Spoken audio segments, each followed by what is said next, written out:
అందరికీ నమస్కారం. అందరు ఎలా ఉన్నారు? మా ఇంటికి దగ్గరలో ఒక చిన్న నర్సరీ ఉందండి. అక్కడ రకరకాల మొక్కలు ఉన్నాయి. ఏవేవి మొక్కలు ఉన్నాయో చూసేద్దామా? ఇగో ఇక్కడ కనిపిస్తుంది కదండి, ఇదేదో యాలికల మొక్కలంటండి.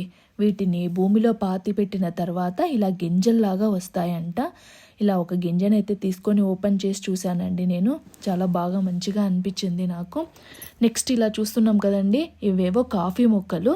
నిన్న మన వీడియోలో కాఫీ తోట చూసామా? ఇవి ఆ కాఫీ మొక్కలండి. వీటిని సపరేట్గా ఒక షెడ్లో మెయింటైన్ చేస్తూ ఉన్నారు. చాలామంది వ్యవసాయదారులు ఇక్కడ వచ్చి తీసుకెళ్తారంట. నెక్స్ట్ మనం చూస్తున్నది మిరియాల మొక్కలు అంటండి. ఇవన్నీ సపరేట్ షెడ్లో మెయింటైన్ చేస్తున్నారు. కాఫీ మొక్కలు ఒక చోట, మిరియాలు ఒక చోట. ఈ మిరియాలని ఇలా చెట్టుకు అల్లించేశారు. గింజలు కనిపిస్తున్నాయా మీకు అక్కడ? చూడండి, గింజలన్నీ మంచిగా కనిపిస్తూ ఉన్నాయి. ఇలా ఒకటే కాదండి, చాలా రకాల మిరియాలని ఇలా చెట్లకు అల్లించేశారు. మిరియాలే కాకుండా తమలపాకుల్ని కూడా ఇలా చెట్టుకు అల్లించారు.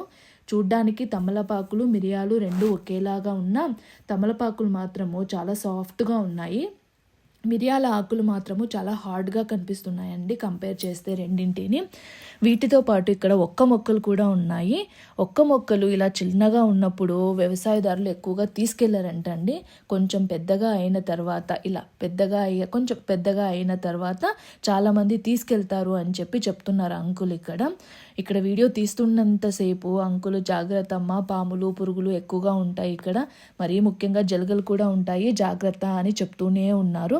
ఈ మొక్కల్ని ఇలా పెద్దగా పెంచిన తరువాత పైన కనిపిస్తున్నాయి చూడండి, అవే అండి ఒక్కలు. వాటి నుంచి మళ్ళీ ఒక్కలుగా తయారు చేస్తారు. ఇది సపోటా, ఇదేదో జాజికాయ చెట్టు అంటండి. వీటిని కూడా ఎక్కువగా తీసుకెళ్తూ ఉంటారని చెప్పారు అంకుల్, జాజికాయ చెట్టును కూడా. నెక్స్ట్ పపాయ చెట్టు కూడా ఉంది. ఇదంతా నర్సరీకి సంబంధించిన ప్లేస్. ఎంత ప్లెజెంట్గా హాయిగా ఉంది కదండి. ఇలా వీడియో తీస్తూ ఉంటే నాకు మధ్యలో టచ్ మీ నాట్ ప్లాంట్ కనిపించింది. అలా కొద్దిగా దానిసేపు ఆడుకోనేసి ఇక్కడ చౌడేశ్వరి అమ్మవారు, తర్వాత పుట్ట కూడా కనిపించింది. అప్పుడప్పుడు పూజలు కూడా చేస్తూ ఉంటారంట ఈ నర్సరీ వాళ్ళు. అలా గరిక తీసుకుందామని చేయి కింద పెట్టానో లేదో ఒక జలగ ఎక్కేసిందండి. Please like, share and subscribe. ఇట్లు మీ సృజన సురేంద్ర.